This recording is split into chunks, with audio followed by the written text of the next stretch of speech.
Okay, hello everybody. Hopefully I'm coming out live. We're just going to give it a little bit of a moment just to make sure the Tinternet, my potato connection, as Sean calls it, is up and running. So hopefully, I'm coming out live. So, we just, I think we're all good. Let's just give it a second.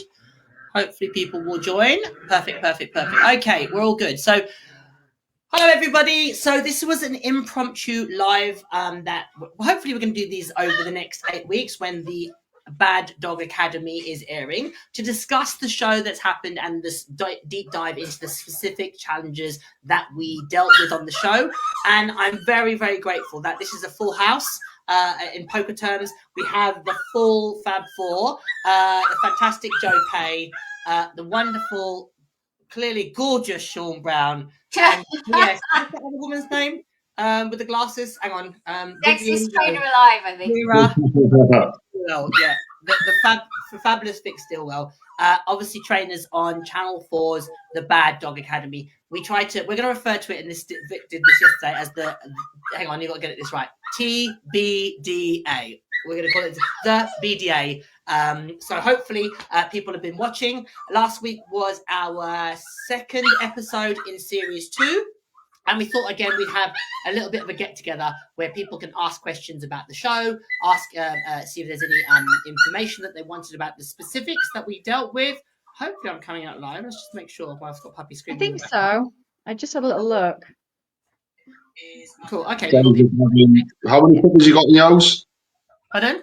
How big was your litter?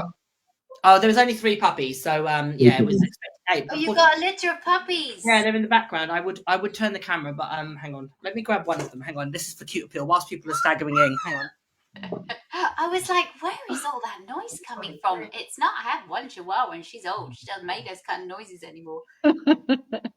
It's making me so broody every time I see Kamal's story. Oh, I'm going to show you my puppy. There's a lead in there. A shameless plug.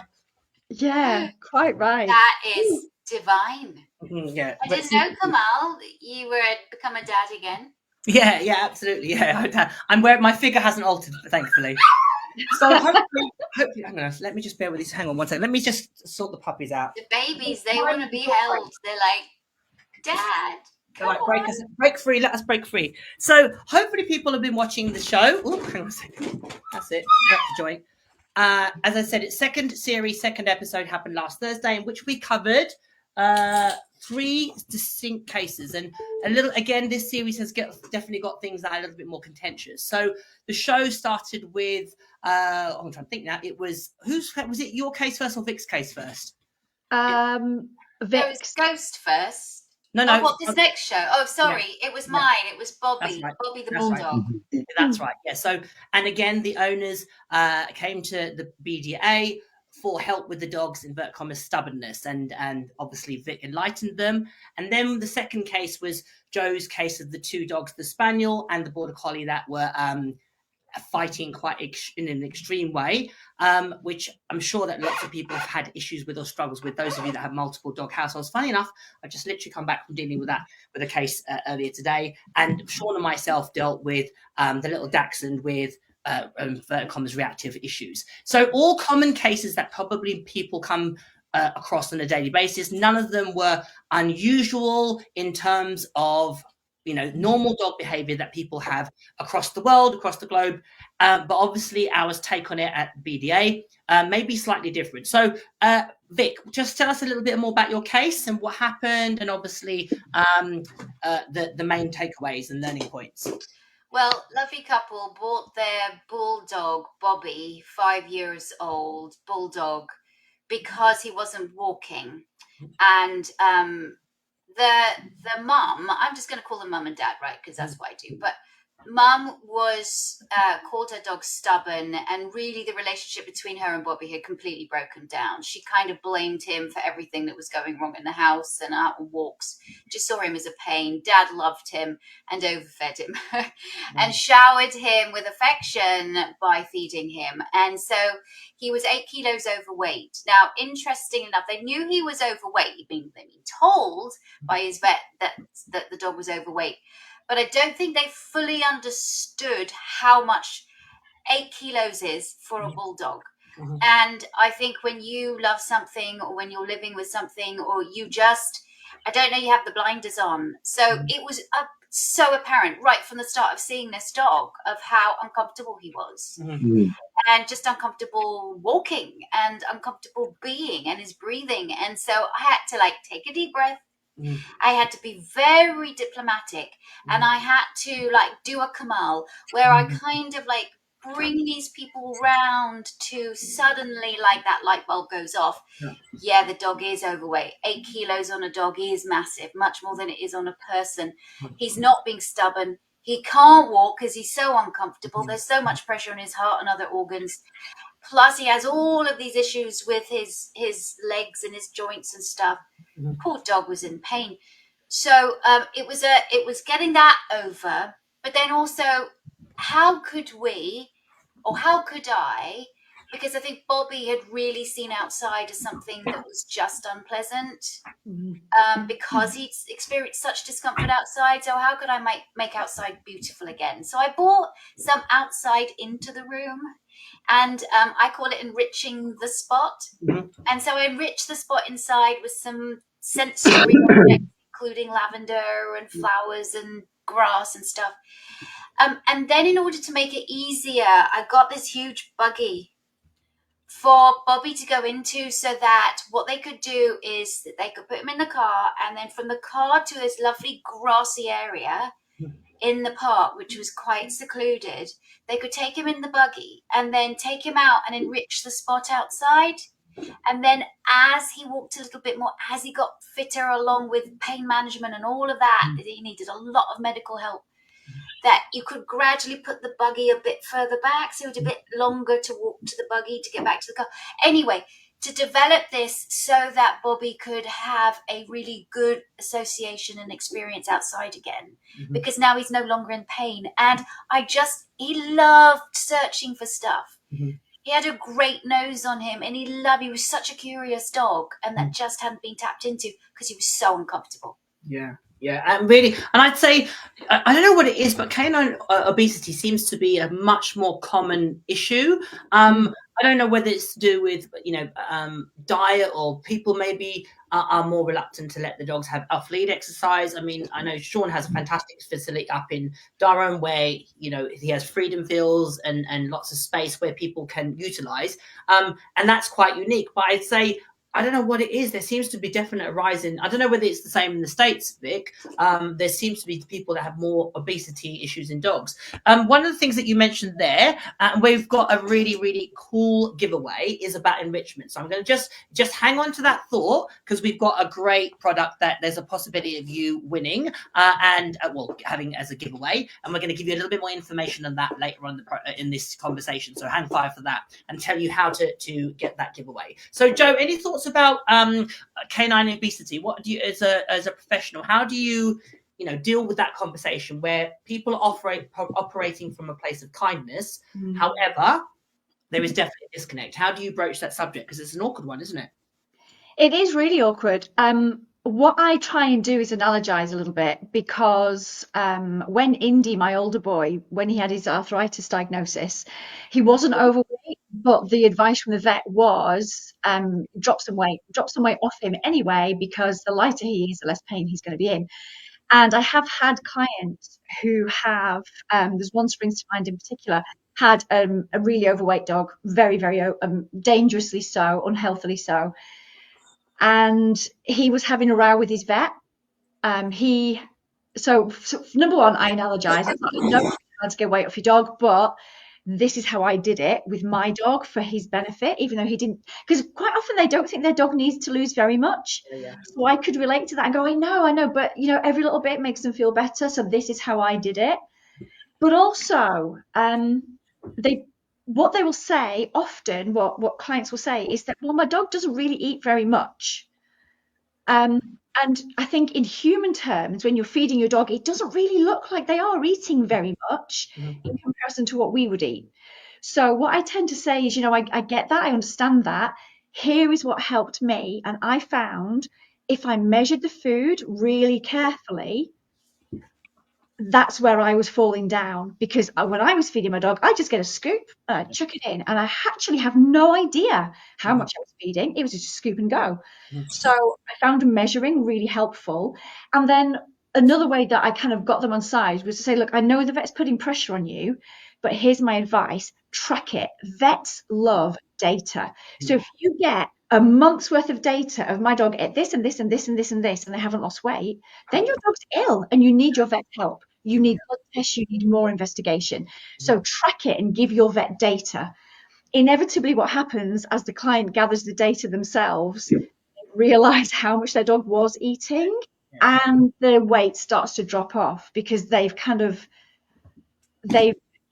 got there on their own. You know, that moment where you're like, do you know what, maybe I'm part of the problem. Yeah.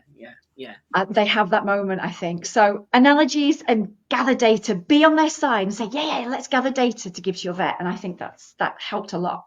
Yeah, definitely. Sean, how about you? Do you see a lot of dogs that are obviously in what you do? How do you help them overcome their obesity challenges at work?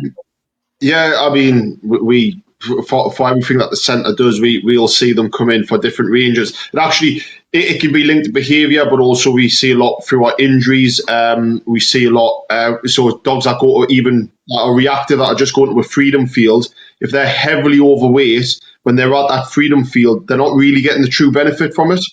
So because they can't, essentially, and then it means that when they're back home, they need more rest, and then they're still bubbling over when they're out and about in the streets. Similar to Joe, we use a lot of analogies. We actually use a lot of things like mixed veg. So we'll take out their higher calorific food, say, and to get it back on track to where it should be. But then we might say that we'll use mixed veg or something like that to compensate, to try and help the owner to then be able to scale off, because it's very easy us coming in saying, look, you need half the portion size, and then when the dog's sort of giving them the eyes and the kind of whinging at them, they give into it, and sometimes that's a humanized problem that's developed there.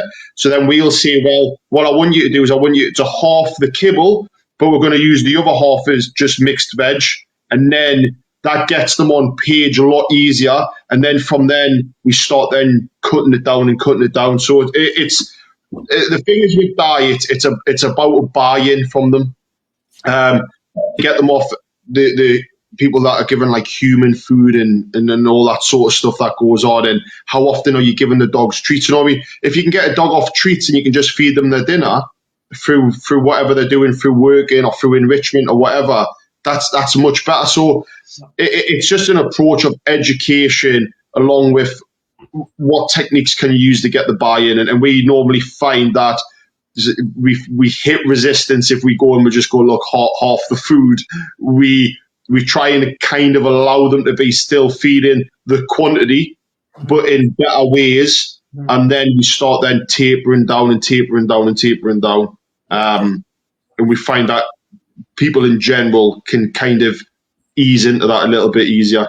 Yeah, definitely. I think, and then also one of the sorry, Joe. One of the most effective way is making feeding your dog almost an event and a form of stimulation in itself. So, enrichment feeding, I think we're all unanimous in that enrichment feeding is just so powerful and so effective for so many behavioral problems, health reasons, mental stimulation, physical stimulation. Just giving your dog something that they can push around the garden, knock around, get food from, or a snuffle mat, or a Kong, or even a cardboard box, and put some food in it and let the dog rip that to bits is so more effective and powerful for so many reasons, including obesity, because it just means the dog's moving around. It's more stimulating. So definitely something that people need to consider, because not only is the for the dog's well-being and health, it also means the dog isn't getting enough physical stimulation and exercise. So therefore, you're going to have a dog that is more likely to exhibit frustration, behavioral problems that might be reactivity, anxiety, and so forth. As Vic eloquently put, if you're going down the route of diet, obviously it's worth first and foremost considering a nutritionist as an advisory. None of us are nutritionists, so we know. And that's important because I put them onto a nutritionist as well. Yeah, definitely. That was one point that definitely was. I think that was covered in the show as well, but definitely I knew that was covered. And the other thing is to be aware of the dog's if there's a pain or discomfort issue. It could be that there could be something else. If you, as Joe said, if you put all the work into monitoring his diet and so forth, and you still aren't making that change, then again, start thinking a little bit about, is there some sort of thyroid issue, or is there an underlying health issue that you need to really start exploring? But as I said, it's something that definitely is worth understanding a little bit more about. Just quickly on that as well, especially if there's like younger trainers or trainers that are sort of developing in this area. With the nutritionists, a lot of really good dog food brands will have their own nutritionists like in-house as well. So if you're one of the first things I would always look at is look at what they're feeding, because it generally will be part of the problem anyways. And then if you have brands that you have used yourself, or that are doing really high quality food, just by recommending them onto a better raw or kibble food or whatever your preference is, they sometimes, are, like most of the top end ones now, to be honest, will have their own in-house nutritionist that will then take their hand and guide them through when they switch onto that food, the correct amount to be using, how to go onto it, all the blah, blah, blah, blah type of stuff. Excellent. So if obviously throughout, if you have questions about any of the cases, feel free to pop them in the chat and I'll pick them up shortly. So Thursday's episode, we definitely had one that was really, really challenging, and that was the one that Joe dealt with, which you saw really, really severe in-house multiple dog aggression, dog-to-dog aggression, really, really extreme, where the owners, as they said in the initial video, they said that they feared that one day it would be fatal. And I mean, that's a really, really, really stressful position to be in. So obviously give people a little bit of insight into that. And obviously, if you haven't had a chance to check out the Bad Dog Academy, you can still go back and retrospectively watch it on the streaming services and Channel 4. So make sure you do that. Support the show. Let people know, friends and family members, about the show. So Joe, in terms of that case, tell people a little bit about it and obviously your thoughts about it. So on first glance at the footage that we had and the assessment form that came through, first glance, it just looked like two boys who were fighting. And it was more than just the two. So the eagle-eye viewers will have spotted the yellow Labrador in shot on one of the videos from home footage. But there was also at least one other spaniel as well. So it was there were a lot of dogs. It was not a huge amount of space, which is not always a problem. But in this particular situation, it was a problem because there was no space for the dogs to move. Harley, the older dog, he was past 10. I think he was 11 or 12 years old. And Jack, the border collie, there hadn't been any problems when Jack had arrived as a puppy. But then as he had got older, hit puberty, we'd started to knock heads. But on further kind of viewing and investigation, it wasn't just about testosterone. We had a little bit of an uphill battle because the collie was getting the blame. And even though I'm a very big collie lover, and I would love to say it was never the collie, no, it wasn't them, he was getting the lion's share of the blame. And I do think it was 50-50. And what we noticed when we really broke down and analysed the footage and we looked at the dogs when they were together is that it seemed to me that the two play styles and the natural motor patterns of the dogs were in opposition with each other. Harley, the spaniel, his whole life had been doing what spaniels do, picking up a toy and parading with it, just like they're supposed to, and he did that beautifully. But as Jack got older and his kind of genetic predisposed behaviours came through, his desire, his motivation was to control movement. And we all know that collies use their eye to control movement. And what was seeming to be happening is that Jack was staring at Harley, who had his toy. Harley was getting stressed, thinking that his toy was under threat. He was asking Jack to please stop staring at me. Will you stop that, please? And Jack couldn't stop himself. He couldn't come away. Adolescent boy, he didn't know how to come away. And then it was just coming to blows every time, and multiple times daily. And they just couldn't stop. Once they started fighting, I think the footage was quite graphic. It was horrible, yeah. Oh, it's hard to watch. Really hard to watch, of Dean wrestling on the floor with his dog and getting bitten in the process. Yeah. So That yeah, was normal in their household. Yeah. oh yeah, This wasn't something this was an everyday occurrence. Yeah. all Yeah. the time. Yeah. They didn't fight on walks though. Interestingly, as soon as you got them out on a walk together with no toys involved, And probably no more space. problem. Mm. Yeah, loads of space, off lead, nothing to worry about carrying or guarding. Mhm. And they're lovely on a walk together, which is a relief, I guess, but you can't stay outside and walk all the time, can you? Absolutely. So, Do you know, it's interesting. You said the three, I would say, the most common causes of inter-house issues. One, hormones. Two, conflict of cultures, i.e., when you have different breed cultures and breed traits that clash. And the other one is resource guarding, and all that. And obviously, when there's certain stages of development, that is more extreme, i.e., hormonal males and females. That resource guarding becomes more prevalent, and that's when you get clashing of guards. So obviously, really, really challenging case. The thing to stress to people, and I hope that comes across, is we're not a show that says there's a quick fix. We want to really articulate that. That's not what we're about. So post the show, just talk through people and let them know, obviously, what support that we offered and you offered. okay, so I mean, one of the things I think is important, which is not post-show, it's information that was given to them on the day that is not seen, is the amount of management that goes on at home when you have inter-dog aggression at home. Those dogs are all being kept in a kitchen together all day, every day while the family were at work. So looking at management of space and management of toys and management of play styles was put into place. But also the guys, well, all of our clients get lots of support afterwards by way of either a visit to their home, if geographically we can get them, we can do that, or we give them support online.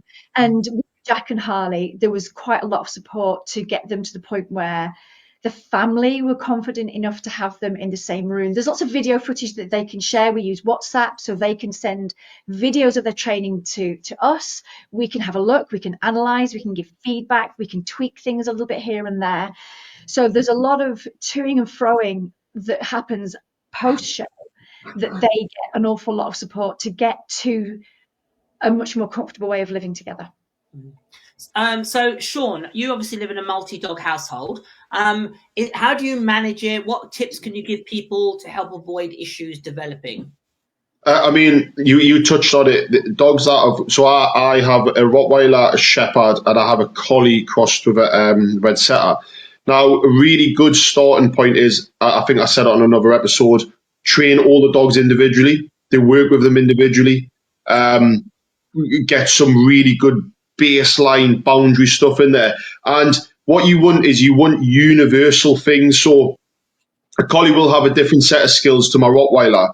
But what I'll do is I'll teach them individually universal commands, universal boundaries, universal manners within my house, that then when they come together, that is the set standard, right? And whereas when we go on a walk, so my Collie's herding them going nuts and running around, I've said, when I'm at working, but my Rottie sort of just lies by my feet and he just quite happily sort of guard next to us.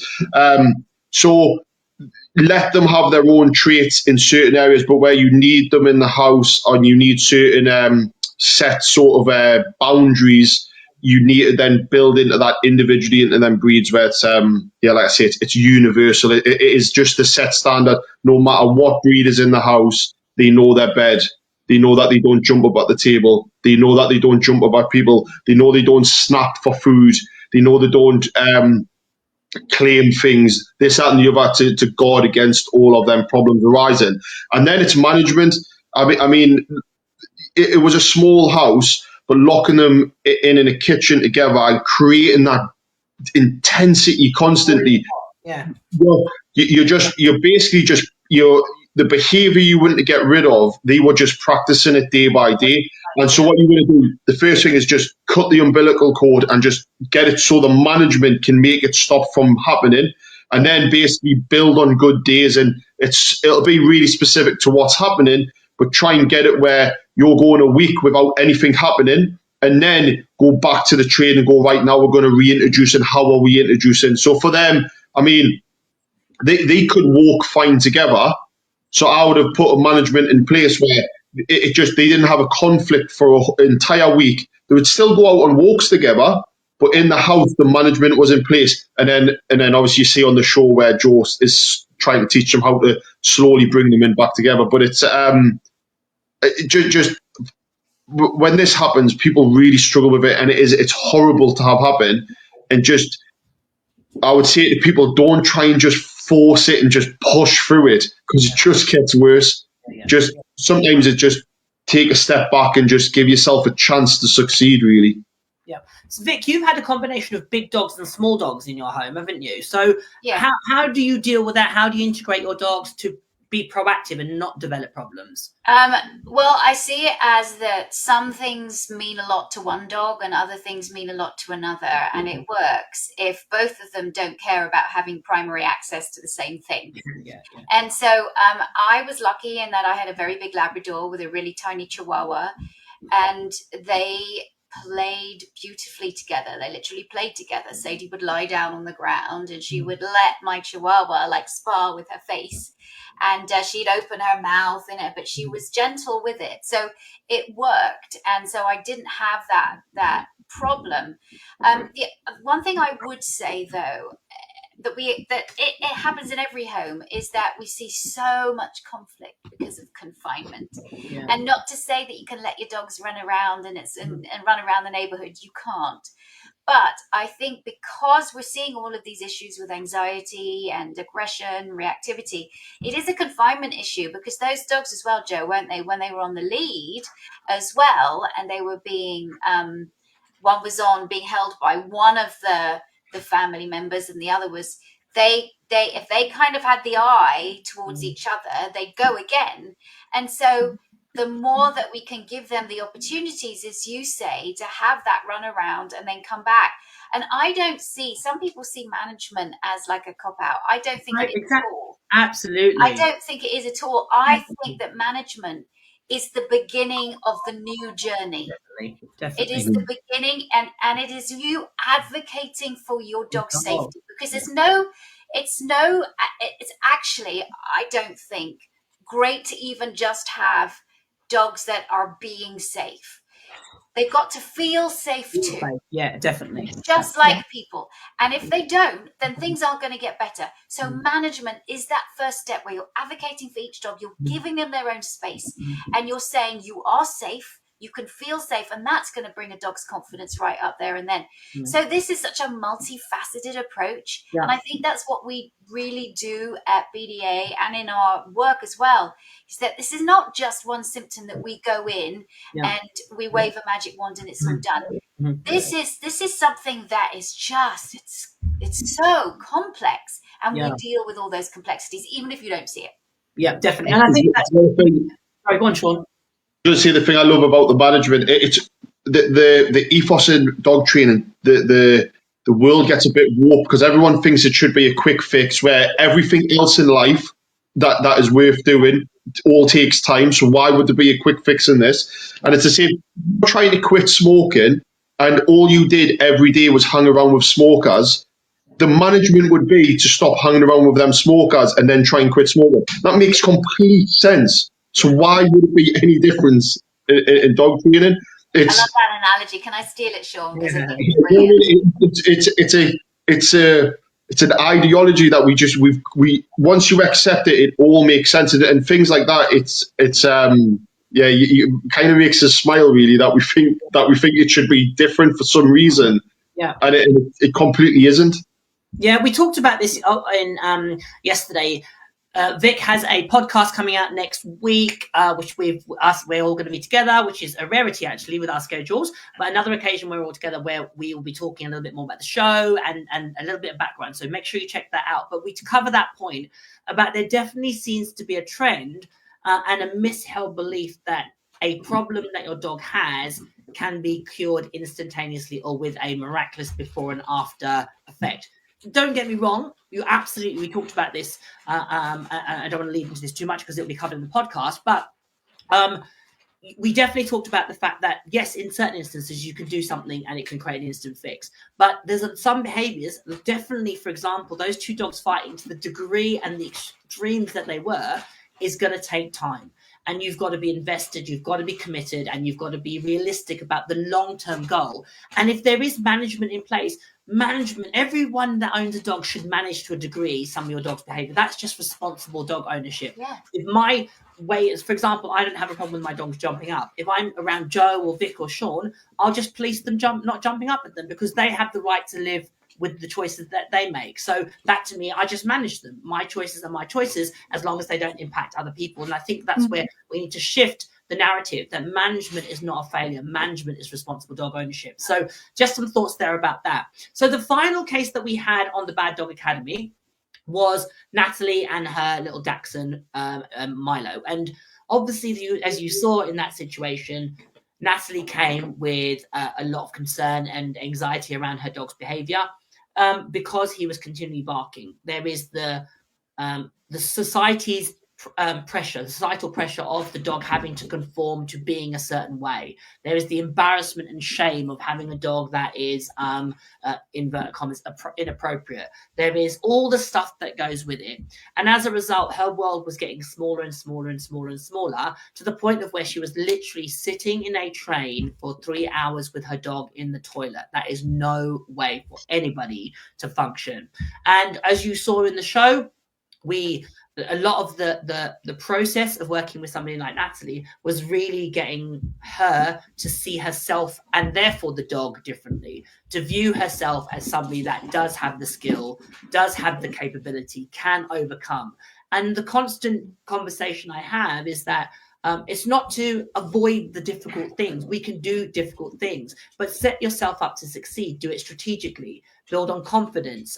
Set yourself up small wins and celebrate the successes to lead to that place where you can live a life which is full and glorious with your dog. That's what we all want for everybody that views the show, is to have a life where your dog is an asset and not a hindrance. So how about Sean? How was that? What were your thoughts about that case and reactivity in general, and people that struggle with confidence with their dogs? I mean, as a case, it's a really good one, because especially again, if with trainers that are watching this is a case where you are more focused on the human than the dog, really. And with reactivity, a lot of the time it is you're really heightened on the dog, but with this, it was more aligned to how the human was feeling and how the human was reacting. Because we noticed as soon as she sat down when we did our first chat, he was pretty much barking for cheese. And she was saying, "Oh no, this is that," and he was just going, "Bob, I'll have a bit of cheese, please." And he'd have a little sniff, then he'd go, "Bob, I'll have a little bit of cheese here." And the thing is, especially with his breed, remember, they were bred for hundreds and hundreds of years to literally bark all the time. And that's what we would want, is them to be really noisy, yappy, when they were in the tunnel, just not to stop and to keep going. So there was a bit of it was a hard one, because you have to be delicate as well. You can't just go in and go, "Look, pass me the dog and then watch this." So we tried to do it and sort of slowly get it out of her and slowly help her realise. And that's what I think as well. What we find with most reactive owners and dogs is, don't just focus on the dog. No matter how bad the reactivity is with the dog, the owners are most likely affected in some sort of way as well. So don't just neglect them and just go, "Oh, well, this is what we're going to do, the counter conditioning, and we're going to do this work, and we're going to do these pattern buildings," or however you're attacking it. Think about the owner and think about working with the owner as well, because the experience of, I mean, it is hard. I did work not so long ago with a big German Shepherd who was going nuts every time she walked around the block, and you could tell that she was affected from it as well. And the way that she was going around the street, the way that she was walking, the mindset. So yeah, I mean, it was fascinating, wasn't it? The first scene, I bring out the stuffy dog. It's just chilled. He was happy, and the anxiety from the lady was, I think, was actually kind of holding him back a little bit, and the dog had more in him than she was actually letting. Do you know what I mean? We had him in long grass. He was sniffing for stuff. He was kind of like going in. He was going through the tunnel. He was digging in the sand. He was pushing boundaries. And she was kind of the anxiety was almost holding him back. So I think And in fairness to her, I think her confidence was at rock bottom. I think it wasn't, wasn't it? She really didn't want to be in that position. But, I think there's a lot of pressure on owners with dogs to behave in a certain way. And I think we all see this all the time. If a dog barks or behaves in a way that's deemed by society to be wrong or inappropriate or bad, that person gets judged. They get judged either by the look or the glare or the verbal, or even worse in some instances. And I think there's an immense amount of pressure of people to have perfect dogs, and it's absolute nonsense, And I think as a result of that, what clearly was happening with Natalie, she just had her confidence absolutely at rock bottom. So it's a really, really critical element of helping anybody with any behavioural problem to look at the owner and support them, and that can be really, really emotive work, and it could be really challenging as the professional. So make sure that you do things that. And one of the things that we did recommend to her was for her to go to like a dog group, a good dog group, and not doesn't necessarily have to be crazy training, just a dog walk on a Sunday or a Saturday, where and if he is yapping away, and I mean the personalities on these dog walks, and if it's a good one, as long as it's well managed, so there's loads of characters on the walks and personalities and different dogs doing different stuff, but it was for her to be around people that weren't going to judge her, that would laugh about it, and she would see that it wasn't so bad, then that would bring her out of her shell, and she'd be like, this is all right. And then it's sort of, momentum's such a big thing. I mean, when I played rugby, it's all we ever talk about. What is momentum? And with cases like that, you're essentially, that's what you're trying to create, is a bit of momentum for them to then move forward. Definitely. I think the support of the community, what you've mentioned there about dog groups, is really relevant. So I'm lucky in that I have a lot of classes that are full of people that have been with us for a long time, and they form such a lovely community. So if I have a reactive dog and I'm working with a client, we'll get them to a point where their confidence is enough. And on the weeks that we go, do you know what, we're not going to have a class today, we're just going to go for a walk. We found a nice walk, we're going. We'll invite them to come. And almost inevitably, that person ends up being part of the class, and then they meet up out of class. They'll go for a coffee without their dogs, and they chat about their dogs, and then they will meet, and a couple of them will meet and go for a walk. And it's, if you can just give them a tiny leapfrog into some kind of supportive dog community and network, it does wonders for building confidence, because you can just chat about your dog, and being at home on your own with no one to talk to other than the dog is lovely, but it's not enough, is it? You need some human support too, and the trainer can't give you that as frequently as possibly a bigger community can. Yeah. That episode made me cry. It really did, because when this dog that doesn't want to be around other dogs, it seemed, and barks as other dogs go past, was happily walking around with not just one, but with two dogs, and with her handling all three dogs together. I mean, it really was. And I think she couldn't believe it. And again, so short a time. But I think this is where we really have to look at training and what training is and what it isn't. I think people still have this idea, and of course you do a lot of sport obedience stuff, and that is one side of training. And then there's training. This is not just about sit stay. Absolutely. This isn't at all. This is literally how to live your life with a dog, and how to have your dog live a successful life with you. And I think Natalie, with the best of intentions, was feeling lonely and got a dog so that she could not feel as lonely, and that this dog, a lot of her emotions went on to this dog, and so this dog had to fulfill a lot of expectations that he just couldn't fulfill. And then it made both of their worlds smaller. But I think that's most of our job. It's not, well, of course we teach our dogs these skills and these life skills, I call them, but most of our job is repairing that relationship. Yeah, definitely. I would say that's go on, Sean. That is such a nice thing to say, because it is, sometimes it's just don't overtrain. Sometimes all they need is like, you're going to be all right. The dog's all right. Yeah. He's just a dachshund, that's all he is. He's just a yappy dachshund. Yeah. You're going to be all right. Get out into the world type of thing.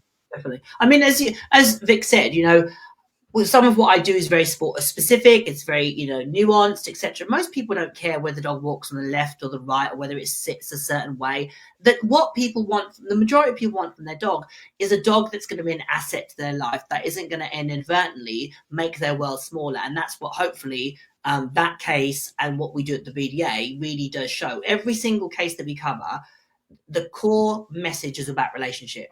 In various forms, it's about the relationship. It's about the connection between the human and the dog, or dogs, as it may be in certain cases, and how they may come to us with the relationship in a level of breakdown. And we hope that we leave the BDA with a level of hope and promise. And that's really what I think sets us apart from, maybe other shows that are around. So definitely check us out. So the all the cases, a commonality was, as we talked about, was enrichment and giving the dogs more to do in their day. And we did it in various forms. And one of the things that we all, as trainers, advocate and definitely endorse is enrichment. So as a result of that, we have a very, very cool giveaway from the people at Play 9 World, a company that creates enrichment tools.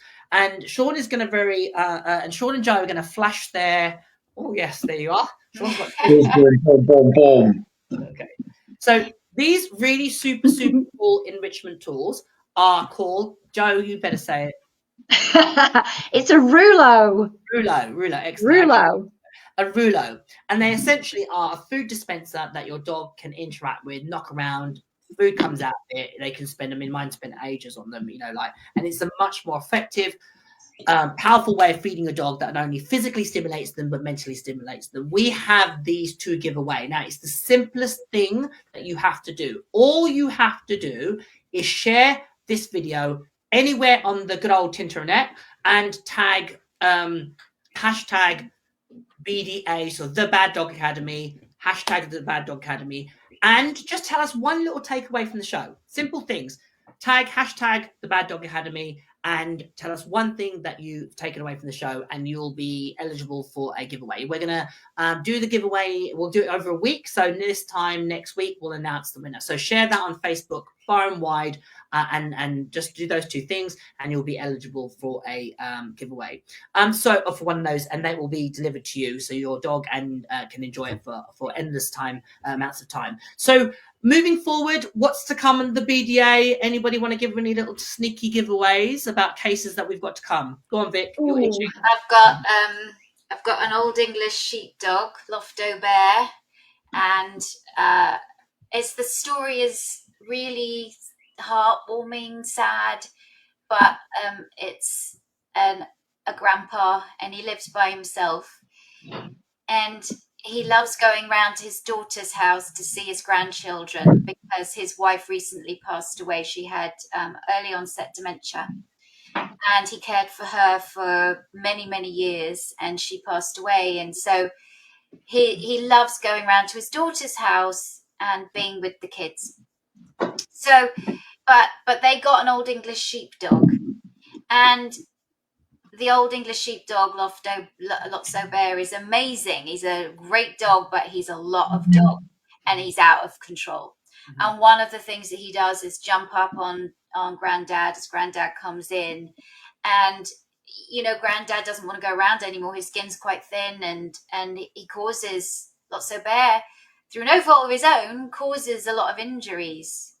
So it's like we don't want Grandpa to be isolated anymore. The loveliest family ever. Excellent. So that's coming up, and it'll make you cry. It made me cry. Yeah, definitely. Joe, anyone little tiny snippets of just a little teaser of what's to come? A teaser. I can give you a really tempting teaser. I have got a bad boy. A bad boy who has an asbo and a really big scary muzzle.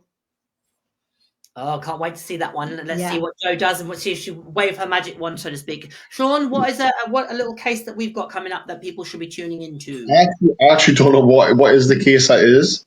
Hang on, let's have a look.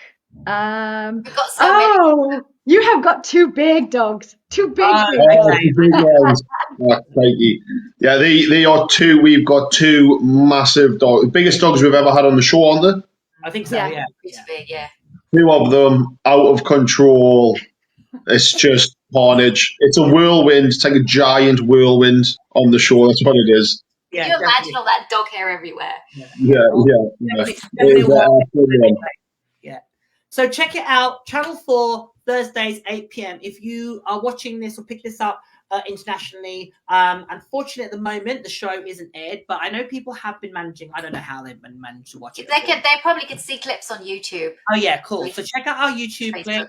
We are also on Instagram. Obviously, Vic, Joe, Sean, myself, we've been putting little snippets out on our various platforms. So check it out. Support the show. Let us know what you think, and let us know if there's anything from the show that you have taken away, or how it relates to your dog, or you've had that aha moment. So I don't know if there is any comments or questions. I know there's a comment here. I'm going to read. Vanessa did. She said, and she made a really good point. She said, we live in a culture. Yeah. Okay. Yeah. They're really useful to share the bigger picture. We live in a culture of quick fixes and sticking plasters, with internet trainers fixing dogs in a 3-minute YouTube video. It makes the lives of reinforcement dog trainers, positive reinforcement trainers, very hard. Absolutely, Vanessa. And hopefully what we understand there's a balance, because people, that's sort of the hook. It gets people going, oh wow, if the Bad Dog Academy can fix something in 3 minutes, I'm going to try that technique. Now we know that isn't the case, and hopefully what we have shown is that we're starting that process, and we want to change that narrative, because I think that it's so misleading and it's so disingenuous to say that you can wave a magic wand and fix a behavioral problem. Absolutely, that you can make some certain problems, certain challenges, you can really make a great amount of impact quickly. But if you want long-lasting, impactful change, you've got to be invested. Go on, Sean. Sorry. The thing is on it, if there was a trainer out there that could wave a wand and in 10 minutes fix your dog, he'd be a multi-billionaire trainer. He would have lines around the world waiting for him. It can't be done. You won't be fooled by it. And what you're seeing is the true, authentic process. And hopefully, it gives people that are struggling hope and a light to the end of the tunnel, that it is possible to train your dog, and it is just a process, really. I think a lot of what you see in the internet on social media is just suppression. Yeah. It's nothing but suppression. That's it. Yeah. And they use pretty hard ways to just suppress behavior, so it looks like it's been fixed. Yeah. It's just the biggest con. It's the snake oil. That's what it is. Snake oil salesman. That's what I call them. Yeah. And it's so, obviously the frustration is, I understand you're in a state of disrepair. Your dog's driving you mad. You're arguing with your spouse because of your dog's behavior. I need this fixed like that. And so somebody offers you a solution where absolutely I can put a magic collar or do a technique that's going to make it disappear.